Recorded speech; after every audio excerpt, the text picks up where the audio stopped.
예수 그리스도의 고향은 나사렛입니다. 출가하시고 그리고 하나님 나라를 선포하기 시작한 곳은 갈릴리 호수 부근 마을들입니다. 이 두 번 모두 지리적으로 예루살렘에서 이제 한참 북쪽으로 떨어진 곳입니다. 복음서 설명에 따르면 예수님은 가끔 그 남쪽에 주로 정치와 종교에서 권력을 가진 사람들의 그 본거지인 이 예루살렘을 가끔 방문하신 것 같습니다. 오늘 설교 본문이 요한복음 10장 22절에서 30절에 묘사하고 있는 사건도 예루살렘을 방문했을 때 일어난 것입니다. 예수님이 예루살렘 성전에 들어가셨어요. 성전에 건물도 있고 몇 가지 부속 건물도 있고 마당도 여러 가지 있는데 몇몇 곳을 다녀보셨겠죠. 솔로몬 행각에 이르렀을 때입니다. 유대인들이 예수님을 둘러싸고 다음과 같이 질문했습니다. 당신이 언제까지나 우리 마음을 의욕하게 하려 하나이까? 그리스도이면 밝히 말씀하소서. 당신의 정체를 밝혀라. 당신이 그리스도인지 아닌지 소문만 무성한데 당신 입으로 직접 밝혀라 하는 그런 요구입니다. 이와 연관된 이야기가 마태복음에 두 군데 나옵니다. 마태복음 11장 2절에 따르면 감옥에 갇혔던 세례 요한이 제자들을 예수님에게 보내서 당신이 바로 오실 그분입니까? 아니면 우리가 또 다른 일을 기다려야 됩니까? 당신이 메시아냐? 메시아 그리스도는 똑같은 말이에요. 히브리어에서 헬라어로 바꾼 게 이제 메시아에서 그리스도라고 부르는 겁니다. 똑같은 단어예요. 그렇게 질문했다고 합니다. 마태복음 16장 13절 이하에 따르면 예수님이 제자들에게 이렇게 묻습니다. 사람들이 인자를 누구라고 하느냐? 그러니까 나를 누구라고 하느냐? 이 예수의 정체에 대한 질문 이제 많이 있었던 거죠. 제자들이 이렇게 대답합니다. 더러는 세례 요한, 더러는 엘리야, 어떤 사람은 예레미야나 선지자 중에 하나라고 합니다. 여러 소문들이 무성했던 거예요. 이 대답을 듣고 예수님은 다시 제자들에게 그러니까 너희들은 나를 어떻게 생각하냐 이렇게 다시 물었다고 합니다. 상황은 조금씩 다르긴 하지만 예수님이 과연 메시아인지 즉 그리스도인지 구원자인지 아닌지에 대한 그런 데에서 유대인들이 아주 궁금하게 생각했다고 하는 것만은 분명합니다. 유대인들은 메시아를 기다리는 대표적인 민족입니다. 구약에는 이런 메시아 사상이 근본을 이루고 있습니다. 그들이 그리스도를 기다리는 이유는 다 아시겠죠? 세상의 사람들로서는 구원을 이룰 수 없다고 보기 때문입니다. 그래서 기다린 거예요. 그들의 메시아 사상이 이렇게 엉뚱한 건 아닙니다. 오늘 이 세상과 우리의 삶을 들여다보면 그들의 생각에 동의하게 됩니다. 저도 동의합니다. 목사이기 때문이 아니라 그냥 세상을 바라보고 책임 있게 살려고 하는 사람으로서는 당연히 그런 생각을 하게 됩니다. 정의가 늘 승리하는 게 아닙니다. 오히려 불의가 승리하는 경우가 더 많다고 해도 과언은 아닐 겁니다. 국가와 국가 사이도 그렇고요. 집단과 집단, 개인과 개인 사이에도 정의가 아니라 불의가 지배하고 있습니다. 물론 이제 정의가 승리하는 것처럼 이거 옳은 게 맞아. 그래서 뭔가 새로워진 것처럼 보이는 일이 있지만 그것도 잠깐이고 다시 불의가 지배합니다. 모든 혁명도 그런 거야. 혁명이 정말 정의롭게 하는데 그게 이제 자리를 잡으면 그게 불의하게 됩니다. 이게 인간의 한계인 거예요. 개인의 실존도 마찬가지입니다. 여러분들이 지난 10년 동안 정의롭게 살았는지 안 했는지를 한번 이렇게 성찰해 보십시오. 정의롭게 살았다고 자신하지는 못할 겁니다. 그걸 생각을 하긴 하지만 잘 안 되는 거예요. 이전보다 더 정의로워졌다고 말하기도 힘들 겁니다. 지난 10년 동안 여러분들이 평화지향적으로 살았는지 아닌지 여러분만이 아니라 저를 향한 질문이기도 합니다. 평화지향적이었는지 아니었는지 생각해 보십시오. 세월이 흐르면서 우리의 영혼이 생명으로 충만하고 기쁨이 넘치는 삶이 더 풍부해졌을까요? 사람에 따라서 다르긴 하겠지만 그런 조짐이 보이다가도 다시 나락으로 떨어지는 경험을 여러분 자주 했을 겁니다. 구원이 자기 스스로는 가능하지 않다는 증거입니다. 유대인들의 역사는 고난으로 점철되었습니다. 주변의 제국으로부터 수시로 공격을 받았고요. 급기야 나라가 망한 적도 여러 번 있었습니다. 기원전 587년에 바벨론에 의해서 예루살렘이 함락되었고 수많은 사람들이 포로로 잡혀가서 수십 년 동안 지내야만 했습니다. 그 이전에는 이집트에서 소수민족으로 소돔을 당한 적도 있었습니다. 예수님 당시에는 로마에 의해서 지배받고 있었습니다. 유대인들은 이렇게 폭력적이고 무자비한 제국 앞에서 속수무책이었어요. 지금도 이 세계에 그런 작은 나라들이 많을걸요. 유대인들은 그런 상황에서 절망만 하고 있지는 않았습니다. 상황은 절망적인데 절망만 하고 있지는 않았습니다. 하나님은 세상 창조자시라고 하는 걸 분명하게 인식을 했어요. 그리고 그분은 정의로운 존재이시기 때문에 이 세상을 그냥 놓아둔다고 생각하지 않았습니다. 때가 되면 하나님께서 구원자를 보내신다고 확신했습니다. 그렇게 되면 제국의 힘이 아무리 막강해도 이 메시아, 즉 그리스도에 의해서 그 힘이 해체될 것입니다. 지금 우리가 기승을 부리고 불안이 그림자처럼 우리의 삶을 위협하지만 유대인들의 상황을 제가 말씀드리는 거예요. 그리스도가 그러한 악을 제거하고 참된 정의와 평화를 이루실 것입니다. 그리고 인간의 모든 고통이 사라질 겁니다. 그리스도야말로 왕 중의 왕으로서 세상을 다스릴 것이라고 유대인들이 확신했습니다. 그래서 그리스도가 오기를 학수고대한 거예요. 저는 그들의 마음이 이해가 됩니다. 그러한 간절한 마음을 담아서 예수님에게 지금 질문한 거예요. 당신이 바로 그러한 그리스도인지 아닌지 대답해라. 정말 그 궁금하지 않습니까?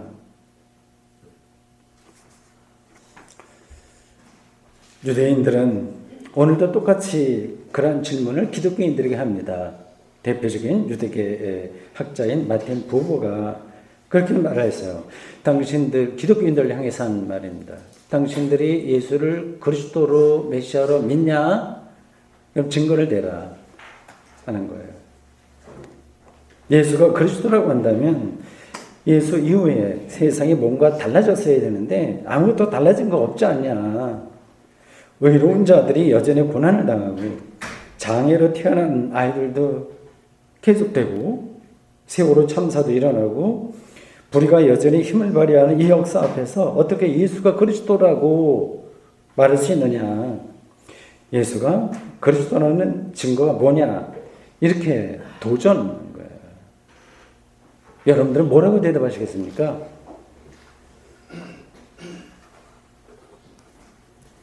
그러니까 우리가 예수를 그리스도로 믿는다고 하는 것은 그렇게 나이브한 게 아닌 거예요.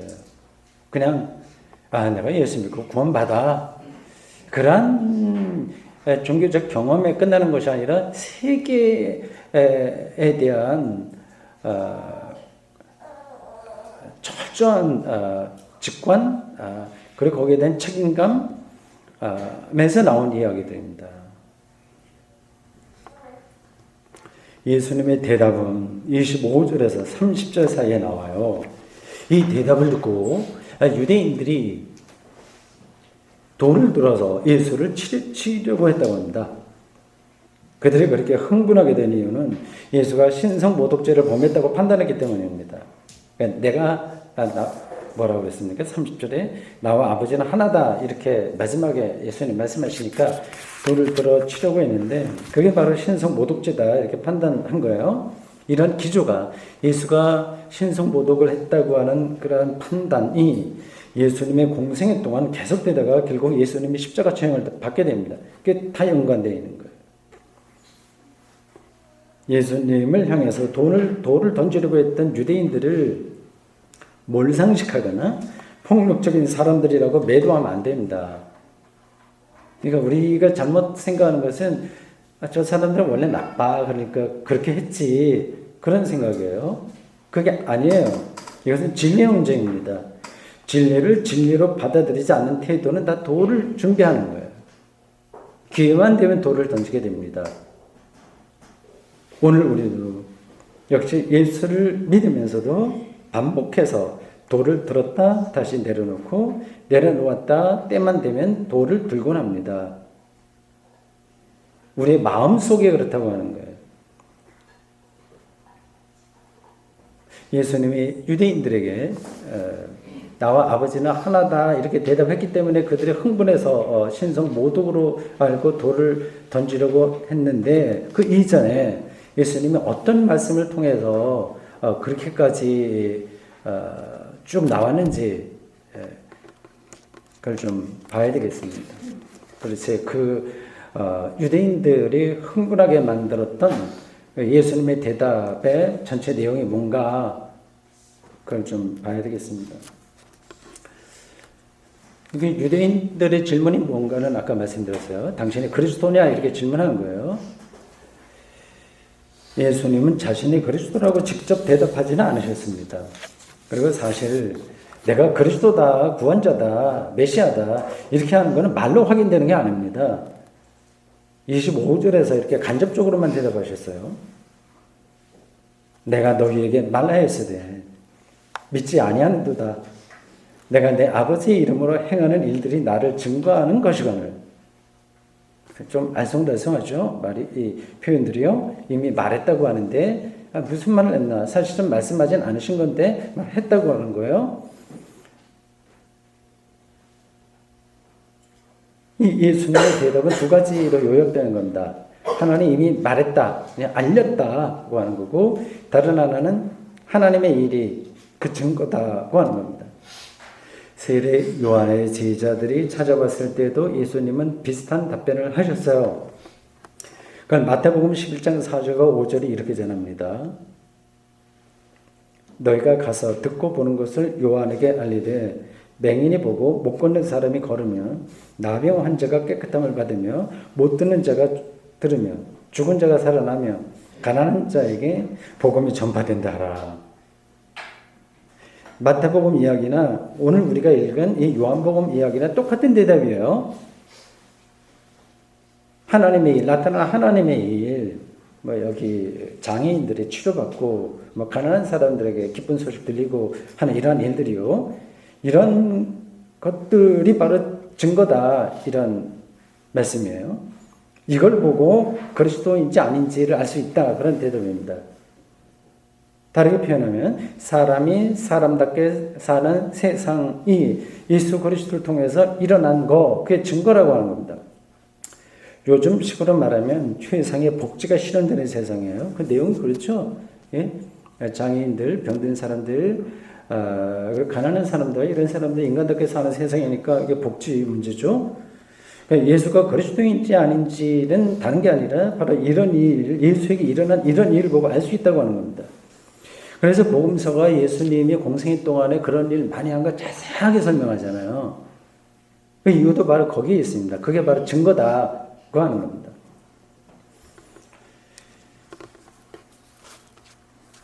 이러한 설명을 듣고 여러분들의 속으로 다음과 같은 질문이 생길 거예요.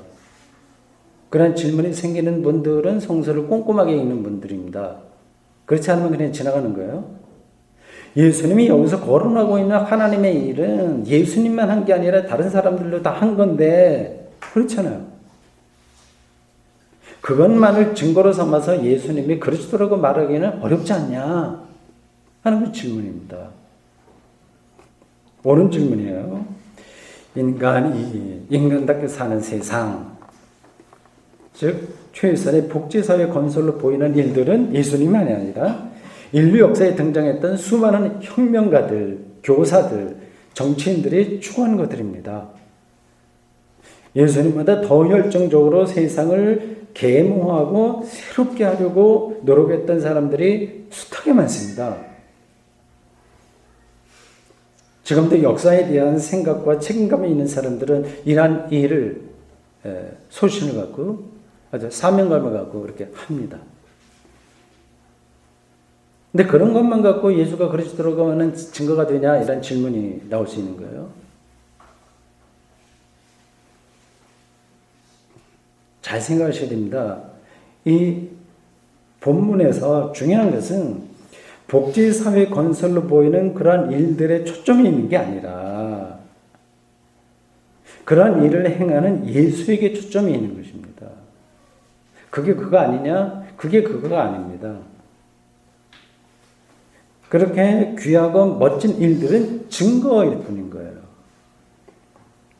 핵심은 그러한 증거가 가리키는 예수 그리스도라고 하는 실체입니다. 예수가 그리스도라고 하는 사실이 우선적인 것이고 그게 본질적인 것이고 증거는 그를 뒤따르는 것뿐입니다. 비유적으로 설명하면 증거는 달을 가리키는 손가락과 같습니다.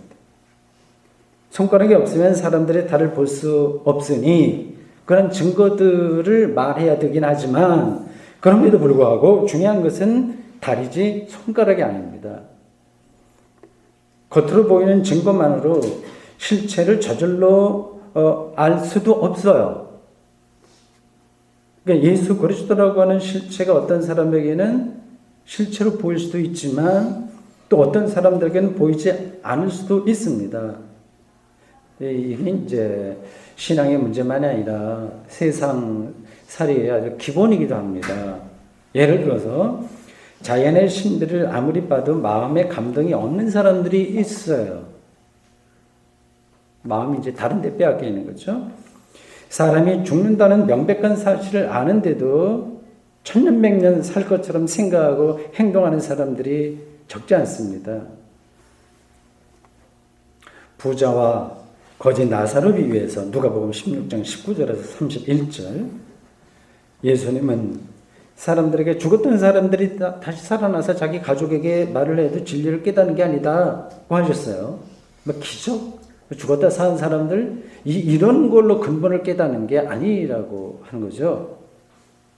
유대인들은 예수님을 직접 대면해도 믿을 수가 없었습니다. 좀 복잡하죠. 똑같은 예수님을 그리고 똑같은 예수님의 행동을 그 증거들을 보았는데도 왜 어떤 사람들은 예수님을 그리스도로 받아들이고 어떤 사람들은 받아들이지 못하는 것일까요? 예수님은 26절과 27절에서 이렇게 대답하십니다. 굉장히 파격적인 대답이십니다. 너희가 내 양이 아님으로 믿지 아니하는도다. 내 양은 내 음성을 들으며 나는 그들을 알며 그들은 나를 따르느니라. 인식의 문제예요. 인식론이라고 할 수 있습니다. 예수 그리스도를 바르게 인식할 수 있느냐 없느냐를 내 양이라고 하는 이 낱말로 표현합니다. 아주 강렬하죠. 내 양이니까 내 말을 알아듣는 거고 또 어떤 이들은 내 양이 아니니까 믿지 못한다고 하는 겁니다. 양은 목자의 음성을 알아듣고 목자에게 자기의 운명을 맡깁니다. 양과 목자의 비유가 요한복음 10장 4절 이하에 나옵니다. 나는 선한 목자라 나는 내 양을 알고 양도 나를 아는 것이 아버지께서 나를 아시고 내가 아버지를 아는 것 같으니 나는 양을 위하여 목숨을 버려놓으라. 14절과 15절입니다. 내 양이라는 표현은 목자와 양의 특별한 관계를 가리킵니다. 전적인 신뢰인 거예요. 영혼의 신뢰인 거예요. 이런 관계에서만 예수님을 그리스도로 믿을 수 있습니다. 그렇지 않으면 아무리 기적이다 뭐다 요란스러운 거 봐도 되지가 않습니다. 근데 또 어떻게 생각하면 이 내 양이라고 하는 표현은 좀 불공정해 보여요. 내 양에 속하지 않은 사람이라고 한다면 제가 예수 그리스도를 믿지 않은 것도 자기 책임이 아닐 수 있는 거예요. 이미 다른 양이니까요. 칼빈의 예정론도 이런 비판을 받습니다. 칼빈이 그런 얘기 했잖아요. 구원받을 자가 이미 예정되어 있고 구원받지 못하고 저주받을 자가 예정되어 있다. 보통 그래서 이중 예정 이렇게 하면서 비판을 받습니다. 내 양이라고 하는 이런 표현 그리고 칼빈이 얘기하고 있는 예정론이라고 하는 것은 어떤 부류의 사람들을 배제하려고 하는 것이 아니라 예수를 그리스도로 이해하고 받아들이는 행위가 신비로울 정도로 심층적 사건이라고 하는 뜻입니다. 여러분들도 다 경험하는 것이겠지만 이 신앙의 신비를 어떤 사람에게 강요할 수가 없어요. 설명으로도 안 돼요. 가족에게, 남편과 아내에게 가능하지 않을 겁니다. 자식에게도 가능하지 않을 거예요. 부모에게도 가능하지 않습니다. 억지로 진리를 깨닫게 할 수는 없습니다. 이런 점에서 신앙 역시 은총인 거죠. 그 은총의 신비를 내 양이라고 하는 말로 표현한 거예요. 그 은총이 아니면 신앙이 발생하지를 않습니다. 그래서 예수님은 오늘 본문에서 유대인들을 향해서 내 양이 아니므로 너희가 나를 믿지 않는다 이렇게 말씀하셨습니다.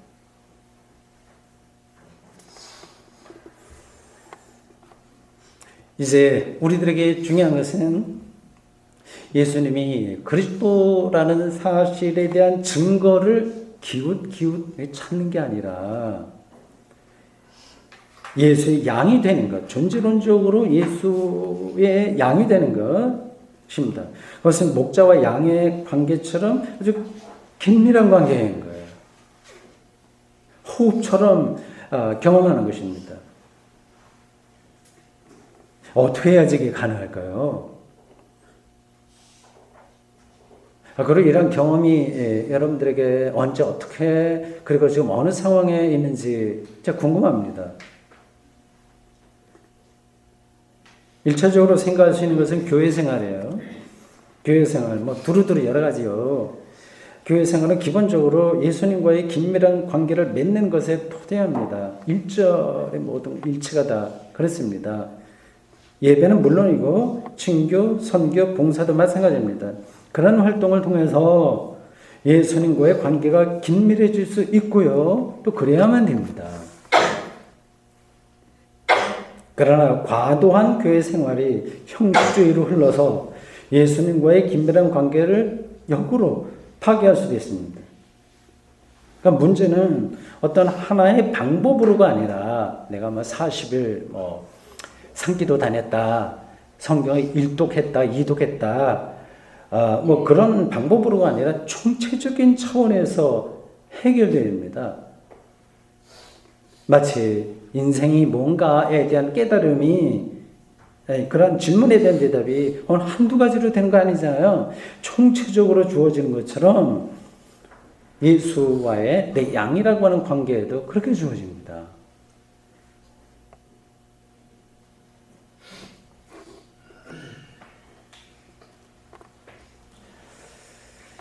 우리가 예수와 양과 목자처럼 그런 긴밀한 관계에 들어갔다고 하는 사실을 확인할 수 있는 길은 무엇일까요? 있을까요? 아닐까요? 외모로 그걸 확인할 수는 없습니다. 겉으로 교회 생활하는 그러한 포즈로도 확인할 수 없습니다. 예수님도 본문에서 그걸 직접적으로 말씀하지는 않으셨어요. 다 간접적으로 알 수 있는 말씀이 있습니다. 다행스럽게도요. 28절에서 이렇게 말씀하셨습니다. 내가 그들에게 영생을 주노니 영원히 멸망하지 않을 것이요 또 그들을 내 손에서 빼앗을 자가 없느니라. 내 양에게 영생을 준다. 아무도 내 손에서 빼앗을 자가 없다는 약속입니다.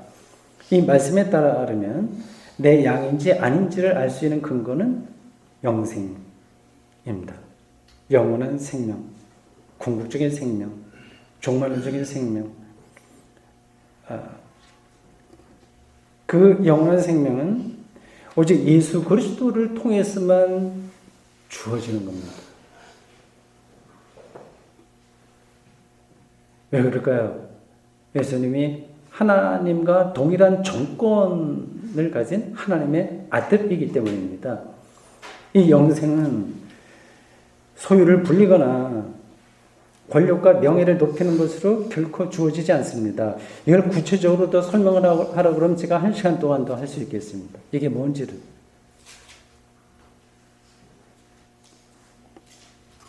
세상이 말하고 있는 그런 것들은 우리가 살아가는데 좀 편리하게 해주는 것뿐이지 성서가 말하는 하나님의 생명, 영생을 주지 못합니다. 목마르니까 자꾸만 더 매달리는 거예요. 매달릴수록 오히려 우리의 영혼을 산만하게 만들어서 하나님과의 관계를 파괴하거나 느슨하게 하는 경우가 훨씬 많습니다. 그러니까 여러분들이 빨리 눈치채셔야 될 거예요. 이미 눈치채고 있을 겁니다.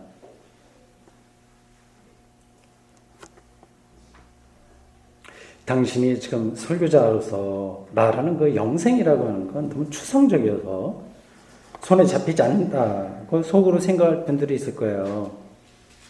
그런 분들에게는 성경에서 말하는 모든 것이 그렇게 보일 겁니다. 하나님도 손에 잡히지 않는 존재죠. 어떻게 믿어요? 모세가 호렙산에서 하나님의 소명을 받고 하나님을 향해서 우리 백성들이 가서 나를 누가 보냈냐 하는 것을 설명해야 되는데 당신의 이름이 뭐냐 이렇게 묻자 하나님은 출애굽기 3장 14절에서 나는 스스로 있는 자라 이렇게 대답하셨어요. 이게 대답이 안 되는 건데 그런 대답하셨어요. 마틴 루터는 이 문장을 이렇게 번역했습니다. 나는 앞으로 존재하게 될 그런 존재로 존재할 것이다. 이런 하나님의 추상적이기에 믿기 힘들다고 생각한다면 다른 말로 설명하더라도 믿기 힘들 겁니다. 이게 인간 이성의 제한이기도 합니다. 한계죠. 그 자신의 경험을 넘지 못하는 거예요. 속된 표현으로 우물 안에서만 세상을 보는 것처럼 자기의 세계 경험, 인간관계 그런 것으로만 뭘 판단하기 때문에 성서가 말하는 이러한 세계가 들어오지가 않는 거예요.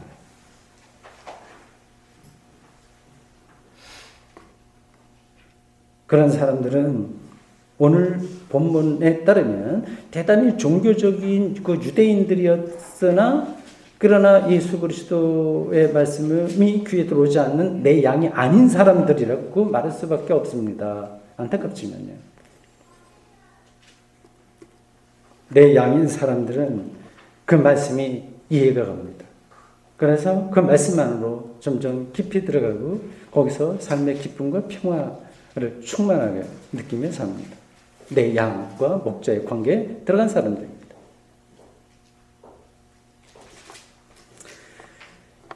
사랑하는 성도 여러분, 오늘도 세상은 교회를 향해서 예수가 그리스도라는 사실에 대한 증거를 대라고 요구합니다. 보이게 보이지 않게요. 교회가 세상을 바꿀 만한 힘이 있느냐 하는 그런 도전입니다. 교회는 그런 증거를 보여주려고 안간히 있습니다. 어려운 이들을 돕기도 하고 구제 봉사하고 고도의 도덕성을 유지하려고 하고 여러 가지로 모범적인 사람이 되려고 애를 씁니다. 그런 노력들이 필요하긴 하지만 그런 것으로 세상과 경쟁할 필요는 없습니다. 그런 일들은 시민의 한 사람으로서 정상적인 사고를 하고 있는 사람으로서 인격적인 존재로서 역사 앞에 책임을 지는 그런 인격자로서 마땅히 감당해야 될 일이지 교회가 발벗고 나서서 해야 될 일은 아닙니다.